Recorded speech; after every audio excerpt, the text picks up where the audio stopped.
Chapter 15. Priorities. There was nothing so unpleasant as being made to dance to someone else's tune. Maomao swore that the first thing she would do when she got back to the western capital was get permission to deck Hulan. In the meantime, her journey continued, and she still had no idea what she should do. Where in the world are we going? She, Gyokujun, and Xiaohong rode along in the covered wagon with the Lady Biaosha, resting, moving, resting, and spending the night in whatever town or village where they could find an inn. Unlike the central region, it was all grassy plains here, so Maomao quickly lost track of where they were. They might as well have been going in circles. By checking the position of the sun every so often, however, she was able to deduce that they were heading in a generally westerly direction. On the way, they occasionally paid obeisance at temples or stopped to buy clothes.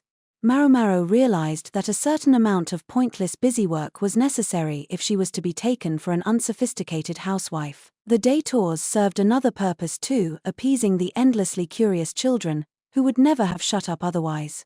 Even Maomao was happy to check out the street stalls they passed, full of meat skewers and unfamiliar foods. The only real disappointment was that there weren't as many as there might have been before. The insect swarm had taken its toll. I don't wanna walk anymore. Get me a palanquin. I'm hungry. I want some fruit. You expect me to eat bread this hard? How many times now had she dropped a knuckle on Gyokujun's whiny head? She'd always heard that boys were more trouble than girls, but now she knew it in her bones. Xiaohong was polite and quiet and did what Maomao said. Once, as the wagon trundled along, Maomao turned to the Biaosha and said, "Is it safe for me to ask where we're going now? If I told you the name of the village, would you know where it was?" Well, she had Maomao there. As I think you've realized, we're traveling west. Your home is in Isei province's second largest city. Your husband is a businessman, but thanks to the swarm, he's got no business anymore. You may not know much about the world, but you know this can't go on, so you used the last of your savings to hire a Biaosha, and are on your way to your family to tell them that you're in dire straits. The cover story turned out to be more in-depth than Maomao had expected. All right. I understand, she said. In other words, their destination was the province's second largest city, or perhaps somewhere on the way. May not know much about the world. Real nice. Maomao might have resented the characterization, but the fact was that she had never been west of Isei province. Her eyes lit up when she saw the strange food, drinks, and handicrafts. There was hardly any fish to eat, but there were plenty of snakes for sale to make up for it. One place had served live scorpions, but Maomao had been prevented from partaking. It wasn't something an out-of-her-depth housewife would eat, she was told. She had so wanted to, though. At first, Gyokujun and Xiaohong had been ill at ease being separated from Shikyu, but being endowed with the natural curiosity of young children, they were still more than happy to explore the stalls with Maomao. Xiaohong is so much better behaved than that little shit. Maomao had expected her to complain more, or demand things she wanted, but she did no such thing. Maomao wasn't a fan of children. In fact, she actively disliked them. She was an advocate of applying the punishment of the iron fist when children refused to do as they were told, but when it came to Xiaohong, she found she never needed to entertain the possibility. If anything, she felt like she was dealing with an adult. Maomao couldn't help wondering how Xiaohong had been raised. Is it just me, or does Xiaohong get all the attention around here?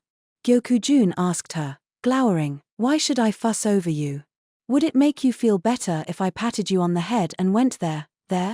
Come here, I'll pat your head so hard your hair'll come out. No way. That's not what I meant. Maomao fussed over Gyokujun, all right, like tickling his sides as mercilessly as she could. The Lady Biaosha turned out to be right. Nobody seemed to question the story that Maomao, Gyokujun, and Xiaohong were a family. In addition to changing the tone of her skin, they added some blemishes around her eyes, much like how she did her freckles. Xiaohong's light hair lent credence to the story that her father had foreign blood, and explained why she didn't look like her mother. As for Gyokujun, he looked enough like Xiaohong to pass as her brother. I can't say you seem very intimidated by any of this, the Biaosha said as they ate one day. They were at a small restaurant with 9 tables that sat 4 people each. The second floor doubled as an inn, and the place would even groom the horses for them. Why should I? It's not every day you get a chance to see the interior, Maomao replied. They would have to travel the same road whether she was anxious about it or not. Better, then, to take it easy until they came face to face with their problems. Maomao dipped some bread in a lamb stew and took a bite. It was meaty, but not very salty. For vegetables, there were a handful of root vegetables and garlic chives. Water was by and large too precious to drink. Instead, there was a wide variety of alcohol. Despite the extra expense, they ordered water for Gyokujun and Xiaohong. "I want a grape water," Gyokujun said. "Well, there isn't any, but I want it." Gyokujun had a bit of a temper, and was quick to whine when things didn't go his way. Every time Maomao slammed him with a knuckle, though, he burst into tears. She wished he would hurry up and learn his lesson. "It seems awfully empty around here," Maomao said, looking around the restaurant. "I agree," the Biaosha replied. The building was quiet. Maomao presumed it had been built because this area was a trade nexus, but the swarm of insects had impacted more than just the food supply. It had also struck at trade, the economic heart of this region. That might also explain why the handful of customers who were there all seemed to be in a bad mood. "I don't think any of them look like the brawling type offhand," she thought, although she observed one person sitting in a corner nursing some alcohol.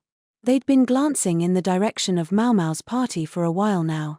Trying to decide who to target, maybe. Maomao's table had just 2 women and 2 children at it.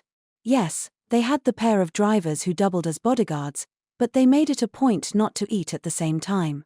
Unfortunately, a small party of women and children might as well have been carrying a sign that said "Please rob us." "Maybe we should hire some more Biaosha," Maomao suggested. "There should be another guard I can trust in the next town." Meaning, the Lady Biaosha didn't want to take on just anyone.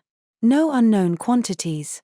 Maomao got the distinct impression that, woman or not, this Biaosha would be a force to be reckoned with. "Maybe we should have at least one of the drivers eat with us." Having a man at the table would give people a different impression of them. A lot of people in Isei province think it's inappropriate for a woman to share a table with a man from outside her family. In other words, it wouldn't play to their cover. "I'm going to have to make preparations for our move to the next town. I'll leave one of the guards with you. Don't come out of your room." Understood. Maomao would have liked to explore this area a bit, but she was going to do as the Biaosha said. They were a long way from the central region, and safety was not guaranteed. "I know it's boring just to wait around. Read a book or something," the Biaosha said. "A book? Sure." The only book Maomao had with her at the moment was the scriptures from where she'd been confined. It had just sort of turned up in the covered wagon. She suspected Xiaohong had brought it. Maomao had no particular interest in the holy text, but with absolutely nothing else to do, read a book it was. Naturally, Gyokujun set to bullying Xiaohong. So much for reading quietly. The Biaosha came back a couple of hours later. In addition to whatever else she had done, she'd also been shopping, and had a large bag with her. She didn't look very happy, though. Maomao had grown tired of reading and was playing with Xiaohong. The best they could muster were marbles played with shells and stones, or cats-cradled games that passed the time but did little else. Gyokujun had huddled up in a corner. Maybe his head hurt from Maomao smacking it. "Doesn't look like you're bursting with good news," Maomao said. "I'm afraid not. The plan was for us to meet my comrade in the next town, but he seems to be off the trade route at the moment, and I couldn't get any information on him." The Biaosha placed the large bag in front of Maomao. "Off the trade route?" Maomao asked, opening the bag as she spoke. Inside she found provisions like dried meat, furs to keep off the cold, and medicinal herbs. That made her eyes sparkle. The merchants decided to avoid the main road. It's full of bandits. There were already enough of them, and their numbers have only grown since the swarm. No food, no money, and lots of people out of a job. With the road so dangerous, better to bypass it and head for the next town after that. The bandits might be starving, but if they stole all the food from all the merchants, soon there would be nothing left to steal. But some of them weren't thinking that far ahead. "But I thought there was a Biaosha agency that you could trust in the next town?" Maomao was positively grinning now as she laid out the herbs. All her caution had turned to medicine. The other woman shook her head. "I said I knew a guard there, not another Biaosha." "Oh, right." It was true, she hadn't specified a Biaosha. Maomao sniffed the herbs industriously. Xiaohong copied her, but quickly pressed a hand to her nose and turned away. They were very pungent herbs. You know, Maomao said, I've been starting to wonder. Hasn't it been long enough that it should be safe to return to the Western capital? I can't be sure of that right now. My mission is to send you home only once the danger is completely past. I can't send you back on a whim. The Biaosha sounded very firm. Maomao still didn't understand exactly why she was dragging them all over creation, but on this point at least Maomao sensed that she was telling the truth. Unfortunately, I'm also not sure what to do if we can't make contact with my friend in the next town. I'm considering going there anyway, on the understanding that it will entail some danger. What do you think? Maomao, now checking to make sure the herbs were dry, groaned. It doesn't sound like I have much of a choice.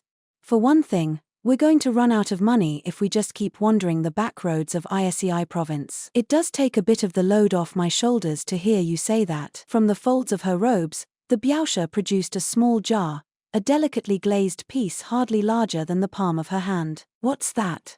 Maomao asked. She put down the herbs and squinted at it. A nerve toxin. It can't stand up to much heat, so don't get it too warm, if you'd be so kind. You gathered snake venom without me? I would have helped. Maomao took the jar and gave it a gentle shake. She heard a faint splish. She could only imagine how many snakes the woman must have caught to gather so much venom.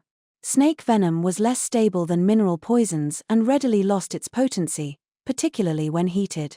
Maomao had learned that from a book and had confirmed it by her own experience. I'm impressed you guessed it was snake venom. You'd be surprised how easy it is to come by at the butcher's. In this inland area, fish was rare, snake tasted similar and was rich in valuable nutrients. Any scorpion in there? Maomao asked. A few drops, yes. Maomao realized the Biaosha was serious.